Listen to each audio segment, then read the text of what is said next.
સદાનંદાંભોધિ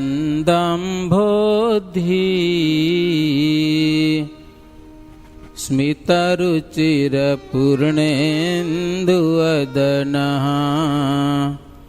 પ્રફુલ્લાંભોજન્મા છદસદૃશશોભાક્ષિજુગલઃ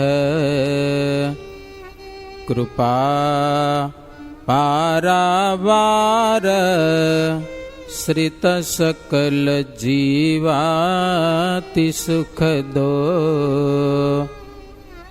મહાશ્રેયો મૂર્તિ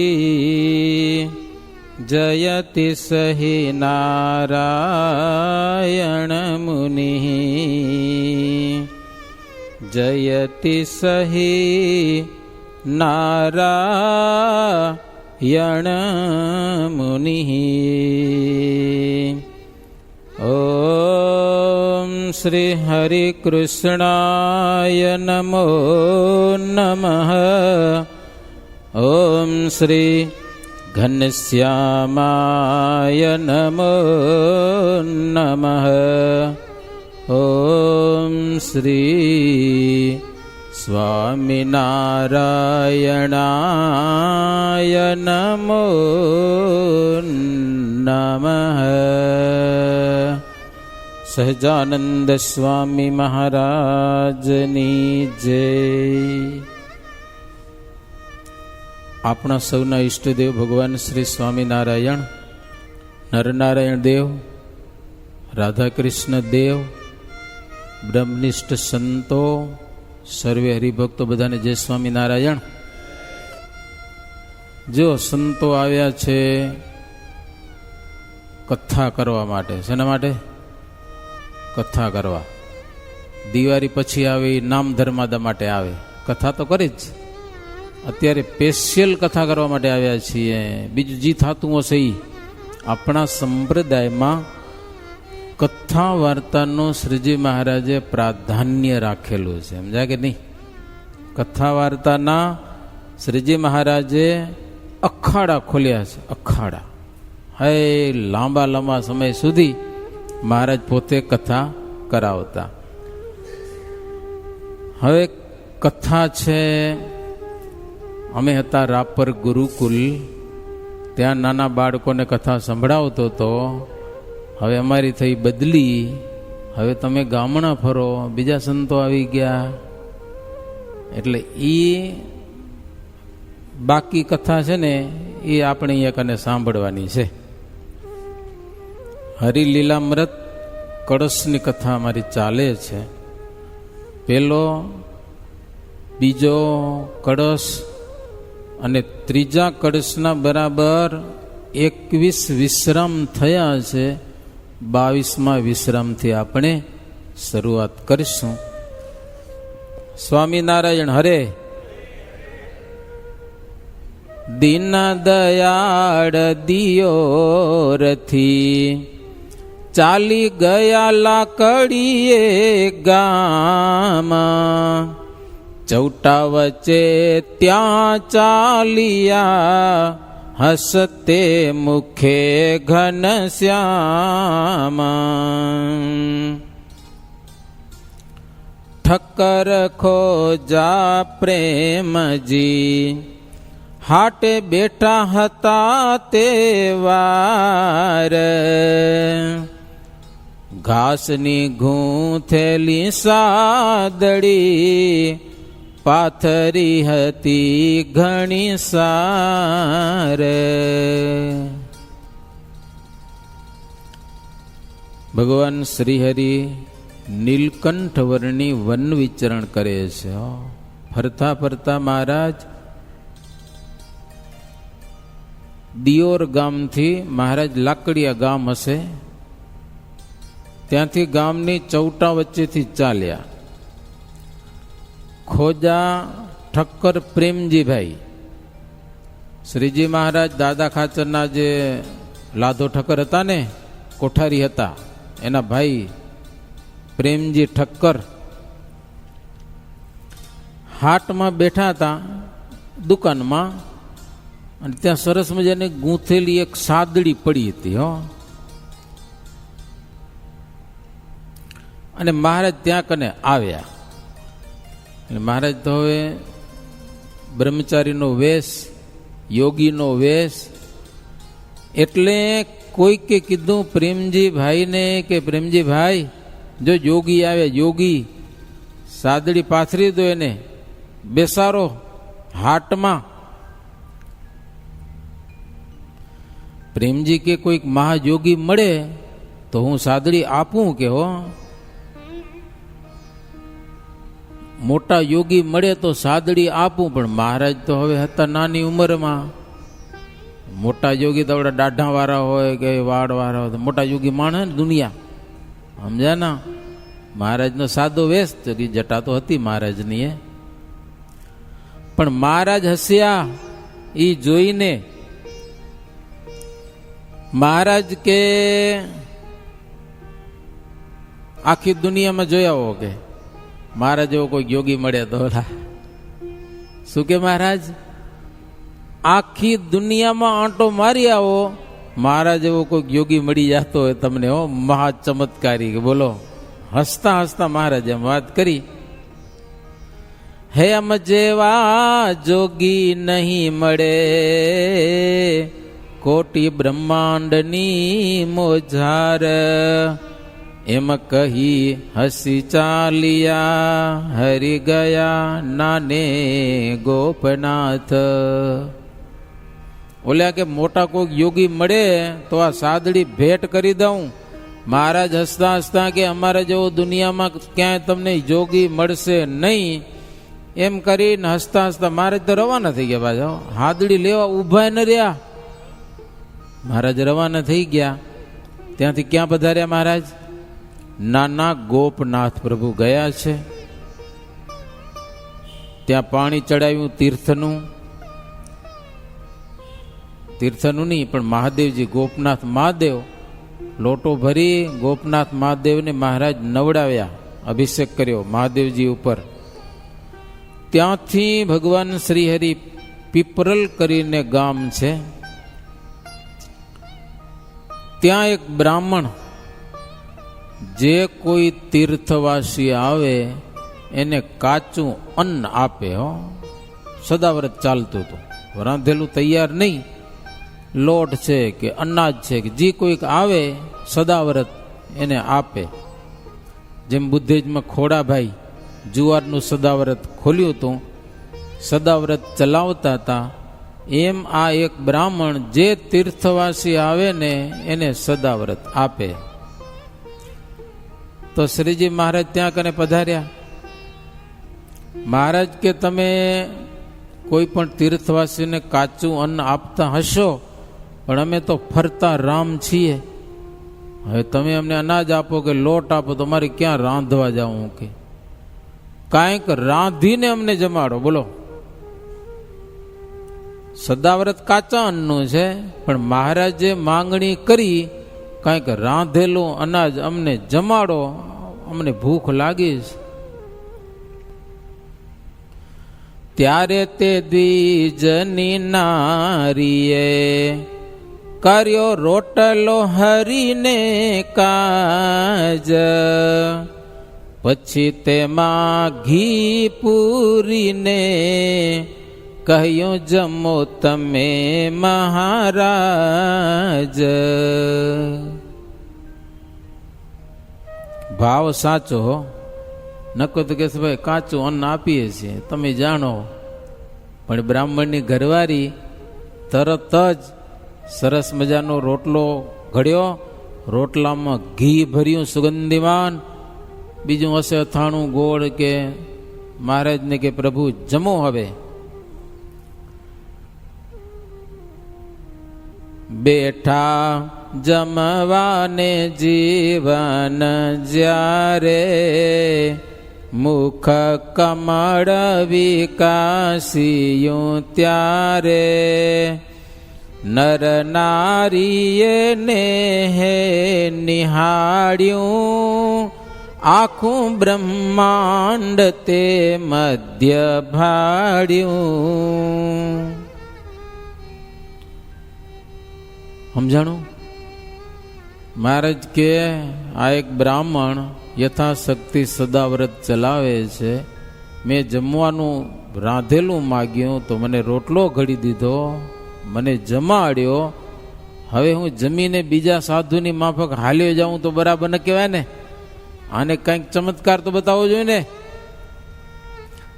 શ્રીજી મહારાજ જમતા જમતા મોઢું પોળું કર્યું તો એની અંદર આખું બ્રહ્માંડ દેખાણું. લ્યો, ઓલા બ્રાહ્મણ અને એની ઘરવાળીને 7 સમુદ્ર, મોટી મોટી નદીઓ, મોટા મોટા પહાડ, એ તો આજે આપણે ટીવીમાં જોઈએ, તેથી હવે આટલા મોઢામાં જોયા તો આશ્ચર્ય લાગે કે ન લાગે? 7 પાતાળ દેખાણા, કૈલાસ અને વૈકુંઠ લોક પણ એની અંદર એને જોવામાં આવ્યો. હો,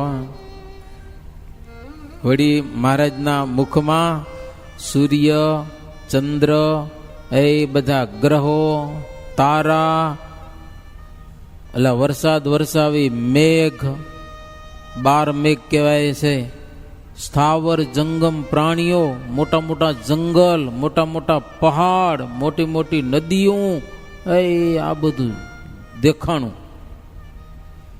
એવી રચના નિહાળી અપાર, પામ્યા અચરજ તે નર નાર. આવી રચના જોઈ બ્રાહ્મણ બંને દંપતી બહુ આશ્ચર્ય પામ્યા છે. હો,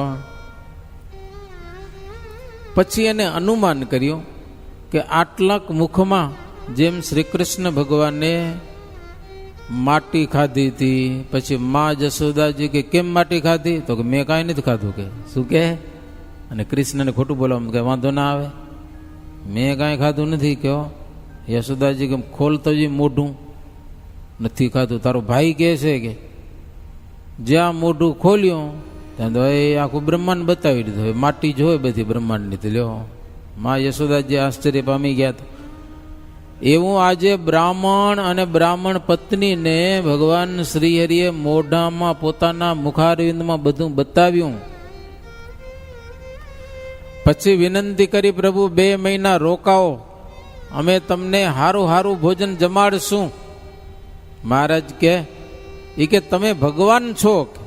એટલે અનુમાનથી નક્કી કરી લીધું કે આવું ચમત્કાર ભગવાન સિવાય કઈ હોય નહીં. આજે દુનિયામાં જાત જાતના ચમત્કાર બતાવે છે, પણ મોઢામાં બ્રહ્માંડ બતાવ્યું એ તમને જોવા નહીં મળે. સમજાય કે નહીં? તમારા મનની વાતો કહી દેતા હશે, એ બધું જાત જાતનું દુનિયામાં બહુ હાલે છે, થતું હશે. થાય, હાલો. સાધના છે એ તો ફળે, સાધના કરી હોય એ સાધના ફળે. તમે ગમે એ દેવની સાધના કરો, એ દેવ પાસે જેટલી સામર્થ્ય હોય એ સામર્થ્ય તમને આપે, એમાંથી તમે ગમે તેવું બતાવી શકો. એ કોઈ મોટી વાત નથી. પણ પરમાત્માની શક્તિ છે એ તો અપરંપાર છે, એને કોઈ પણ કરી શકે નહીં એવી પરમાત્માની શક્તિ છે. વિનંતી કરી, પ્રભુ 2 મહિના રોકાવો, અમારે તમારી સેવા કરવી છે. મહારાજ કે મને અનંત જીવાત્માઓનો ઉદ્ધાર કરવો છે, એટલે 2 મહિના તો ના રોકાવું, પણ તમારી ભાવના છે તો 2 દિવસ રોકાવું છે. માત્ર પ્રભુ 2 દિવસ ત્યાં રોકાણા અને એને સેવા કરી, એ જમાડવાની ને ખૂબ મનની ઈચ્છાઓ પૂરી કરી. પછી ભગવાન શ્રીહરિ ત્યાંથી તળાજા ગામ ગયેલા છે અને શેત્રુંજી નદીમાં પ્રભુ સ્નાન કરેલું છે. હે કબાવાની જગ્યા નિહાળી, ઉતર્યા જૈત્યાવન માળી.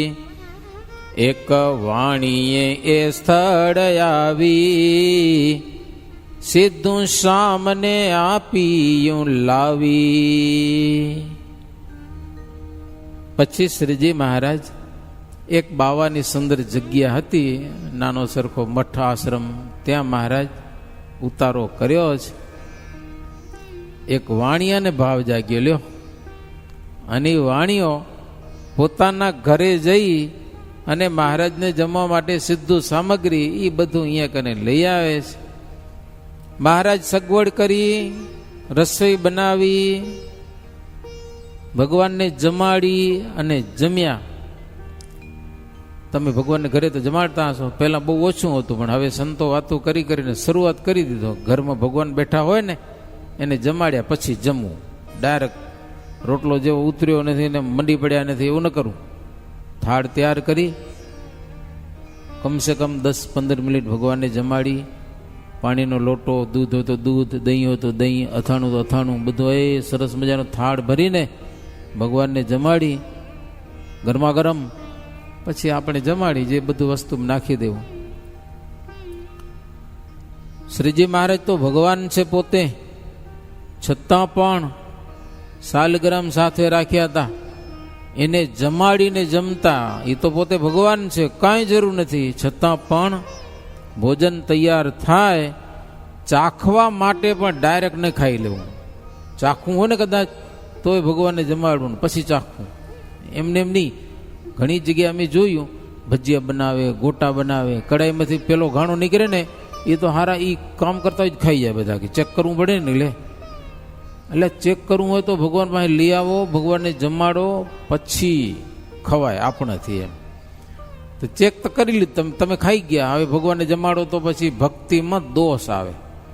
આપણે ખાઈ લીધું નવી આઈટમ, હવે ઠાકોરજીને કે તમે જમો તો ભક્તિમાં દોષ આવે. ભગવાનને પેલું જમાડવા. મહારાજ થાળ બનાવ્યા, વિષ્ણુને જમાડી, પછી ભગવાન શ્રી હરિ જમ્યા છે. પછી શ્રીજી મહારાજ શેઠને આશીર્વાદ આપ્યા છે. જમાડ્યા ને આશીર્વાદ દીધા મહારાજ. છોકરો નતો એકે. પછી મહારાજ આશીર્વાદ દીધા. પછી એને છોકરો થયો છે. પાછળથી એને સત્સંગ પણ ઓળખાણો છે. એ વાણીઓ ને એનો છોકરો ને સારા હરિભગત થયા. એમ ચાલ્યા રાત રહીને મુરારી, ગોપનાથ ગયા ગીરધારી, શિવ મંદિરે કીધો ઉતારો, હતો ત્યાંનો મહંત તે સારો, તેણે સેવા સારી રીતે કરી, રાંધ્યું વિપ્રે જમ્યા તહાં હરી. ઓલે નાના ગોપનાથ હતું, હવે મોટા ગોપનાથ. આપણે જઈએ છીએ ત્યાં યાત્રા કરવા માટે. સમુદ્રનો કિનારા ઉપર છે, પથ્થર પાણીમાં તરે છે, કુંડી રાખી છે. તમે ગયા હો તો મહારાજ અહીંયા કને પધાર્યા છે. શિવ મંદિરમાં મહારાજ ઉતારો કર્યો. ત્યાંના મહંત જે બહુ સારા હતા, મહારાજની બહુ સારી સેવા કરી. બ્રાહ્મણ પાસે રસોઈ બનાવરાવી, મહારાજને ભાવથી જમાડ્યા. 5 રાત પ્રભુ ત્યાં કને રોકાણા છે. અને સમુદ્રમાં મહારાજ સ્નાન કરેલું છે. ત્યાં ખારા અને મીઠા પાણીના કુંડ છે. એ બધા કુંડમાં શ્રીજી મહારાજ નાયા. તીર્થને પાવન કરી ભગવાન શ્રીહરિ ત્યાંથી ઝાંઝમેર ગયા છે. ત્યાં એક બ્રાહ્મણને ઘેર મહારાજ જમ્યા. ત્યાંથી કલસાર ગામમાં ગયા. ગામનું નામ કલસાર. એ ગામમાં મહારાજને કોઈ જમવા દીધું નહીં. રાત રોકાવી હતી તો મહારાજને રાતે રોકાવા દીધા નહીં. બોલો, કાઢ્યા ગામમાંથી બારે. કોઈક ગામ એવા હોય બાવાને કાઢે બારે, સમજાય ને. સુવા દીધા ન નિર્દય થઈ, શ્યામ સુતા ખડામાં જઈ. ગામમાં મહારાજને હુવાય પણ દીધું નહીં, ખાવા ન દીધું અને હુવાય ન દીધું. પછી મહારાજ કોઈ ખેડૂતની વાડીમાં ખરું હશે ને, ખરું ત્યાં જઈને મહારાજ પોઢ્યા. ત્યાંથી ભગવાન શ્રીહરિ સવારે ઉઠી કતપર નામનું ગામ ગયા છે અને ત્યાંથી પછી મહુવાનો માર્ગ લીધો. વનમાં ફરતા ફરતા મહારાજ મહુવા આવે છે. રસ્તામાં એક નદી આવી, માલણ નદી. શ્રીજી મહારાજ નદીમાં સ્નાન પાઠ પૂજા એ બધું પ્રેમથી કર્યું. ત્યાં મહુવાથી એક વણિક ગાડું ભરીને સીધું સામગ્રી બધી કતપર ગામમાં એની દુકાન હતી, ભાગીદાર દુકાન, ગરીબ વાણી હતો હાવ. તે કેટલીક સીધું સામગ્રી કે દુકાનમાં વેચવા માટેનો માલ ગાડું ભરી અને જાતો તો કતપરની પણ કલસાર ગામ. જો ગામ નામ યાદ રાખજો, કલસાર. એનું નામ છે વાણિયા ખરા એટલે શેઠ કહેવાય પાછા, સમજા ને. ભલે ગરીબ હોય ને તો શેઠ કહેવાય. પિતાંબર એનું નામ છે. અને દસા વાણિયા શ્રાવક કહેવાય. દસા વિસા આવે ને એમાં દસા વાણિયા. એનું ઘર મહુવામાં છે. ધંધામાં ભાગ છે કલસાર ગામમાં. એટલે કલસાર ગામમાં જાય છે દુકાનનો માલ લઈને. ગાડામાં એ ઘણી પ્રકારનું વસાણું, એટલે બધું અનાજ કેટલુંક તૈયાર કે આમ એવું બધું. માલણ નદી ઉતરી અને આ વાણિયાએ પીતાંબર બ્રહ્મચારીના દર્શન થયા, ભગવાનના શ્રીહરિના. એને મહારાજ બહુ મીઠા લાગ્યા. મીઠા શું? ભગવાન બહુ મીઠા લાગ્યા. મજા આવી મહારાજના દર્શન કરીને. એટલે પ્રભુ પાસે આવી અને ચરણમાં વંદન કર્યા. અને ટોપરા હશે, ટોપરા સમજ્યા ને, ટોપરા ને સાકર ને એ મહારાજને ચરણે ભેટ કર્યું. હવે જે હોય સામાન એ દીધો મહારાજને. મહારાજી ટોપરા અને સાકર ભગવાનને જમાડી અને જમ્યા. આવતીકાલે શનિવાર આવે છે ને, ખાલી ટોપરા મજા ના આવે. હાકર ભેગી ખાજો કેવી મજા આવે. કાં સાકર ને કાં ગોળ, શરીર માટે પણ ઠંડુ. તે મહારાજ સાકર અને ટોપરું જમ્યા. ઓલ્યા વાણિયાએ આપ્યું ઈ પ્રસાદી પાછી એને આપી. પછી મહારાજે પૂછ્યું, ક્યાં રહ્યો છો, ક્યાં જાઓ છો, શું ધંધો કરો છો, બોલો. ત્યારે શેઠિયો કે ઘર બાર તો બધું મારું મહુવામાં છે. હું બહુ દુર્બળ ગરીબ છું. મારા પોતો ધંધા કરવાનો કઈ હિંમત નથી મારી પાસે. એટલે એક જણો છે ત્યાં ભાગીદારમાં ધંધો કરું છું કલસાર ગામમાં. કે તો આ બધું વસાણું છે, સામાન ગાડામાં ભર્યો છે, ત્યાં લઈ જઈશ અને ત્યાં પછી કામ કરશું. કે મહારાજ કે ઈ ગામ હારું નથી. કે શું કે કલસાર ગામ સારું નથી. કે મહારાજ કે અમને રાતે રહેવા નથી દીધા. લ્યો, જમવાની તો પૂછાય ન કરી. એવો ગામમાં શું ધંધો કરવાનો હોય. મહારાજ એટલે વાણિયાને કે એ ધંધો મૂકી દેજે, મહુવામાં ધંધો કરજે. મહુવામાં કે લ્યો, ભગવાન તને સુખીઓ કરશે. સુખી થાશો. કે જસે દુર્બળતા તે તમારી, મારું વેણા લેજો શિરે ધારી. તમારી જે ગરીબાઈ છે, દુર્બળતા છે, એ જતી રહેશે. અમારું વચન માનશો ને સુખિયા થશો. જો મહારાજને કાંઈ જમવા ન દીધું હોત ને, ગાડું લઈને હાલો જ ગયો હોત તો આશીર્વાદ મળ્યા હોત નહીં. પણ મહારાજને સાકરને ટોપરું દીધું, મહારાજ જમ્યા, આશીર્વાદ આપ્યા. મહુવામાં ધંધો કરો, એ ગામ સારું નથી. જે ગામ સારું ન હોય ને એ ગામમાં ના જવાય. કયો એ ગામમાં રહેવાય નહીં. કયો